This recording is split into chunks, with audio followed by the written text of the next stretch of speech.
जननीं शारदां देवीं रामकृष्णं जगद्गुरुं पादपद्मे तया स्मृत्वा প্রণমামি মুহুর্মুহুঃ। নমস্কার, আজ আমরা এসেছি অষ্টম পর্ব শ্রী শ্রী সপ্তশতী চণ্ডী শাস্ত্রগত তত্ত্বার্থ আলোচনা ও বিশ্লেষণে। এখন আমরা দেবী সূক্তের আজকে আমাদের শুরু হবে 2 নম্বর সূক্ত মন্ত্র থেকে। মন্ত্রটি এইরকম: অহম সোহমানসং বির্হহম তুষ্টারমুতপুষণং ভগম অহং দধামি দ্রবিণং হবিষ্মতে সুপ্রাবে যজমানায় সন্বনতে। এর সরল অর্থ আমরা আগেই বলেছি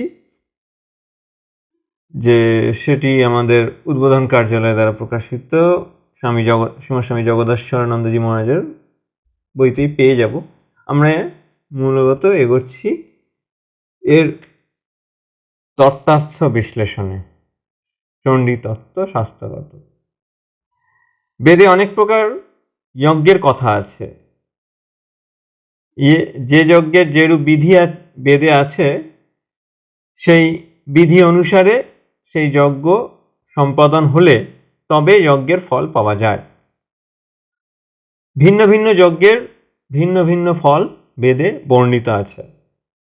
যজ্ঞের ফলে পুণ্য হয়, সেই পুণ্যে মৃত্যুর পর জীবের স্বর্গে বাস হয়, কিন্তু সেই পুণ্য ক্ষয়প্রাপ্ত হলে আবার মর্ত্যলোকে ফিরে আসতে হয়, অর্থাৎ কর্মচক্র অনুরূপে যোনিতে জন্মগ্রহণ করতে হয়।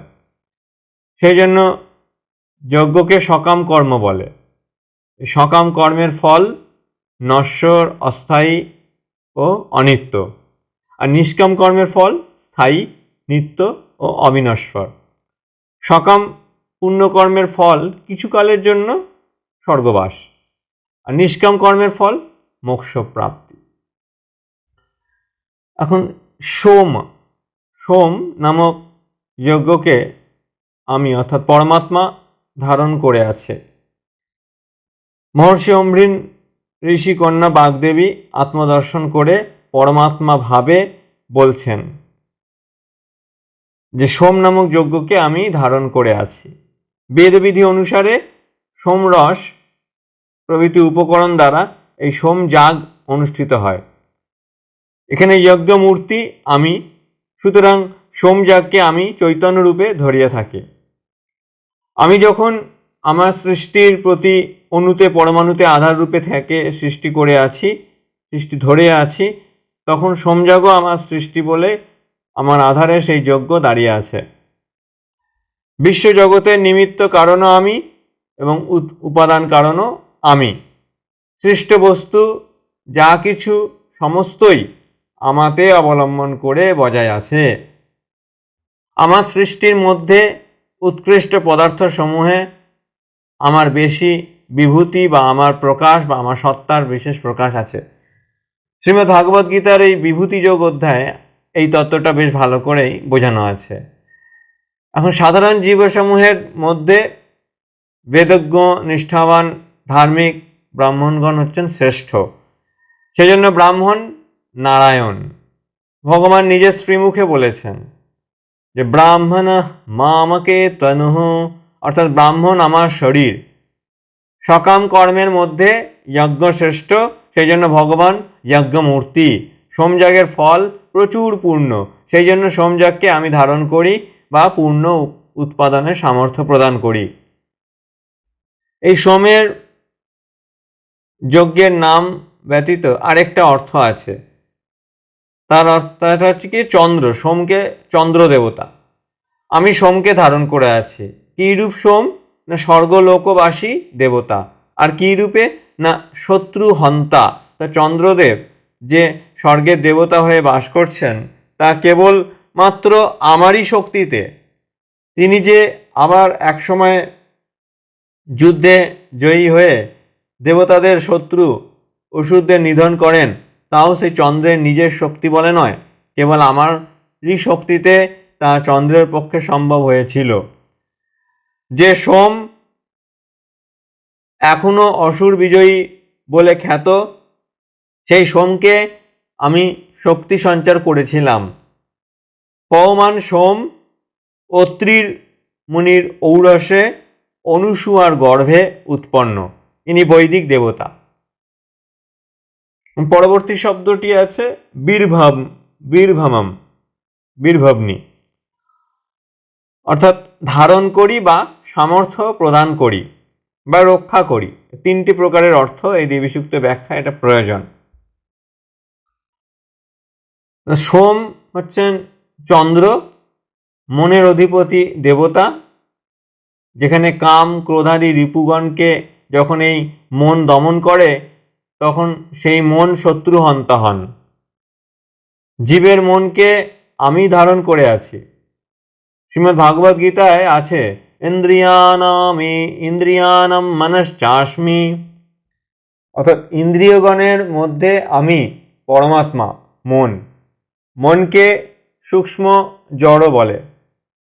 একদিকে স্থূল দেহ ও ইন্দ্রিয়াদি জড়, আরেকদিকে নির্বিকার আত্মা চিৎ বস্তু।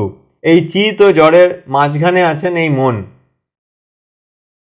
এই জড় ও চিৎ উভয়েরই প্রকৃতি কিছু কিছু কম বেশি পেয়েছে, সেই জন্য মনকে সূক্ষ্ম দেহ বলে। স্বপ্নে এই মনেরই তাণ্ডব লীলা আমরা দেখতে পাই। ন্যায়শাস্ত্রে মনকে একটি অনির্বচনীয় বস্তু বলেছে। মনের অদ্ভুত ক্ষমতা। পরমাত্মার বিশেষ শক্তিতে শক্তিমান হয়ে মন জড় হয়েও চৈতন্যের মতো প্রকাশিত হয়। স্বপ্নে সৃষ্টি মনের কার্য। স্বপ্নে সূক্ষ্ম জগৎ দর্শন হয়। স্বপ্নে স্রষ্টা এই মন, আবার দৃশ্য এই মনেরই সৃষ্টি। মন জীবের সংস্কারের একটি আধার। উপনিষদে বলছেন মন এব মনুষ্যানাম কারণম বন্ধ মোক্ষয়ঃ, অর্থাৎ মনই মানুষের বন্ধন ও মোক্ষের কারণ। মন যদি ইন্দ্রিয় বশীভূত হয়ে নিত্য বহির্মুখ থাকে তবে সেই মন জীবকে আসক্তির বন্ধনে বদ্ধ করে সংসার চক্রে ঘুরিয়ে বারবার জন্ম মৃত্যু ভোগ করায়। আবার এই মনই যদি বৈরাগ্য অবলম্বন করে আত্ম অভিমুখী বা অন্তর্মুখী হয় তবে সেই বিষয় সঙ্গ বিবর্জিত মন জীবকে মোক্ষ প্রদান করে। যখন এই মন জীবের বন্ধনের কারণ হয় তখন সে অশুদ্ধ মন হয়, আর ওই মন ইন্দ্রিয়ের দাস বলে আসুরিক ভাবাপন্ন হয়ে পড়ে। আবার যখন এই মন অন্তর্মুখী হয় তখন সে দেবভাবাপন্ন হয় ও জীবের মোক্ষের কারণ হয়। মন তখন সংযমী হয়ে ইন্দ্রিয়ের ওপর কর্তৃত্ব করে, সেই জন্যই তাহার নাম শুদ্ধ মন। শুদ্ধ মন কাম ক্রোধাদির অধীন হয় না, পরন্তু দমনকর্তা হয়। সেই জন্য তাকে শত্রুহন্তা সোম বলছে। শুদ্ধ মন দেবতা, অশুদ্ধ মন হচ্ছে অসুর। ভগবান শ্রী রামকৃষ্ণদেবের কথামৃতে আমরা পেয়ে থাকি ঠাকুর সবসময় সেই শুদ্ধ মনের কথা বলছেন, উল্লেখ করেছেন। কথামৃতে প্রতিটি পাতাতেই দেখতে পাবেন মা ঠাকুর প্রার্থনা করছেন, মা আমাকে শুদ্ধ ভক্তি দাও, শুদ্ধ বিশ্বাস, শুদ্ধ বিবেক, শুদ্ধ বৈরাগ্য, এই শুদ্ধ মন। এর পরের শব্দটি হচ্ছে ত্বষ্টা। কশ্যপ ঋষির ঔরসে অদিতির গর্ভে উৎপন্ন, কশ্যপের ষষ্ঠ পুত্র ভগবান বিশ্বকর্মা, যিনি আমাদের দক্ষিণ ভারতের সুব্রমণ্যম বা আয়াপ্পান নামে পরিচিত, তাঁরই আর একটি নাম ত্বষ্টা। যে চৈতন্য বিশ্ব জগৎ নির্মাণ করেন তিনিই হচ্ছেন ত্বষ্টা। ইনি আবার হিরণ্যগর্ভ রূপে নাম ও রূপ ফুটিয়ে সমস্ত সৃষ্টি কার্য সফল করেন। আমি অর্থাৎ পরমাত্মা ত্বষ্টা রূপে বিশ্ব গঠন করি। আমার ত্বষ্টা মূর্তির সন্ধান পেলে সেই মূর্তির অন্তরালে আমারও সন্ধান জীব পাবে। এই জন্য বলছি যে আমি ত্বষ্টাকে ধারণ করে আছি।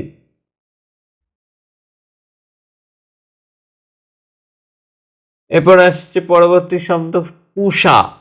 কশ্যপ ঋষির সপ্তম পুত্র, অদিতির গর্ভে উৎপন্ন বৈদিক দেবতা। চৈতন্যে যে নাম রূপ ধরে পুষ্টি সাধন করেন তিনি হচ্ছেন পূষা। যে চৈতন্য জীবের দেহের মনের পুষ্টিরূপে প্রকাশিত হয় তিনি পূষা দেবতা। জীবে পুষ্টিরূপে সেই আমি প্রকাশিত, পোষণকর্তা আমি ছাড়া আর কেউ নয়। পরবর্তী শব্দটি আছে ভাগ। অদিতির গর্ভে কশ্যপের দ্বাদশ পুত্র, বৈদিক দেবতা ভগ। ভগ শব্দের অর্থ ঐশ্বর্য বা শ্রী, যে ভগবান। ভগবানকে সেই জন্য শাস্ত্রে বলছে ষড়ৈশ্বর্যবান। ভগ এর সাথে বতুক যুক্ত হয়ে ভগবান। শ্লোকটি এইরকম যে ঐশ্বর্যস্ব সমগ্রস্য বীর্যস্য যশস্য শ্রিয়ঃ জ্ঞানবৈরাগ্যশ্চৈব সন্ন্যাং ভগ ইত্যঙ্গনা। ভগবদ গীতাতে আছে যে ঐশ্বর্য, বীর্য, যশ, শ্রী, জ্ঞান ও বৈরাগ্য এই ছয়টি যে ভগ বা ঐশ্বর্য যার আছে তিনি ভগবৎ পদবাচ্য। যে চৈতন্য ঐশ্বর্য রূপে প্রকাশিত হন তিনি ভগদেবতা। অহং যজমানায় দ্রবিণং দধামি। আমি যজমানের যজ্ঞফল পরিপুষ্ট করে থাকি। বেদবিধি অনুসারে নিষ্ঠাবান কর্মী হবিহি প্রভৃতি উপাচারের দ্বারা দেবতাদের উদ্দেশ্যে যে সমস্ত যজ্ঞ, হোম, পূজাদি কর্ম করেন ওই সকল বিহিত কর্মের ফলরূপে আমি প্রকাশিত হই। সকাম কর্মের ফল স্বর্গভোগাদি রূপে আমি প্রকাশ পাই। আবার নিষ্কাম কর্ম যারা করেন তাদের মুক্তির ফলরূপেও সেই আমি প্রকাশিত। পূজ্যপাদ সায়নাচার্য ব্রহ্মের কর্মফল দাতৃত্বই ব্যাখ্যায় সমর্থন করেছেন। জীবের কর্মের ফলদাতা সে আমি সব সাজিয়াছি। যজ্ঞ আমারই একটি মূর্তি বিশেষ। যজ্ঞের ফল আমি জীবকে দিই। জীবের কর্ম অনুসারে তার ভবিষ্যৎ গতি হয়। পুণ্যকারীর সুখভোগ হয়, আবার পাপীর দুঃখভোগ হয়।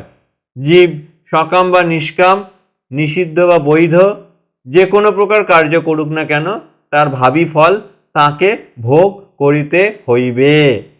অনন্ত কোটি ব্রহ্মাণ্ডের অনন্ত কোটি জীব আপন আপন কর্মফল ভোগ করিতে জন্ম হচ্ছে, আবার মরিতেছে। ভূর ভুবঃ স্বঃ এই তিন লোকে ভ্রমণ করা জীবের বন্ধ হচ্ছে না। এই কোটি কোটি জীবের কর্মফল বিভাগের কর্তা কে? কে এই অসংখ্য জীবকুলকে কর্ম অনুসারে নিয়ন্ত্রিত করিতেছেন? পুণ্যবানকে কে স্বর্গভোগের ব্যবস্থা করছে?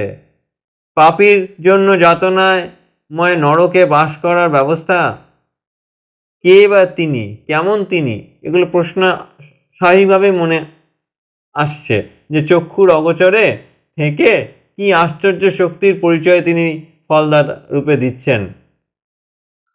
এই ফলদাতা ভগবানের সন্ধান করতে কত সাধক আজীবন প্রাণপণ করিতেছে।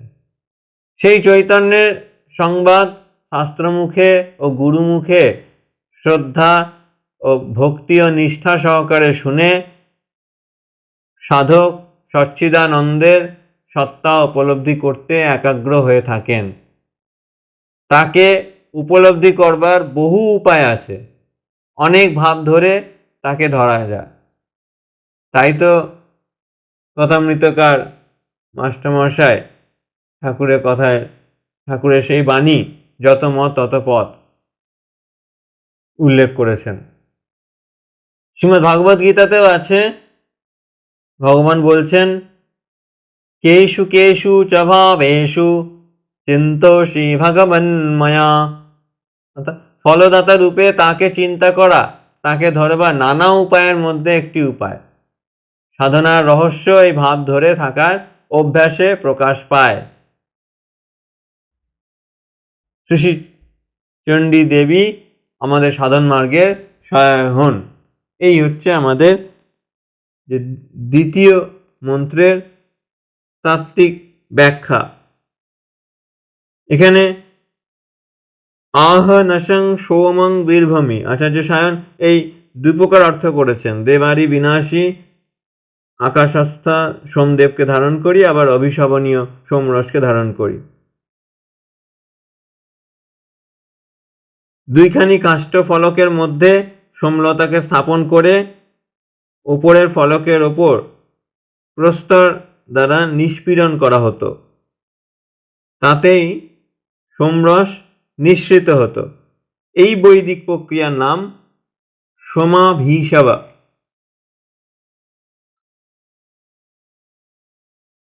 ঋগ্বেদের এই অনুষ্ঠানগুলোর মধ্যে সোমযাগ হচ্ছে স্থানতে মুখ্য।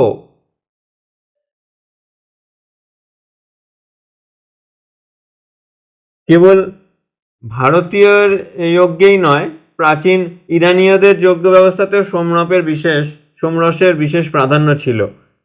ইরানীরা এই সোমকে হৌমা বলতেন। হৌমা।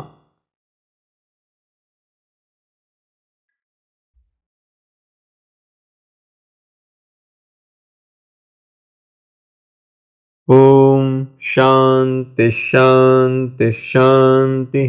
হরি ওম তৎসৎ। শ্রীরামকৃষ্ণার্পণমস্তু। পরবর্তী পর্বে আমরা দেবী সূক্তের তৃতীয় মন্ত্র নিয়ে আলোচনা করব।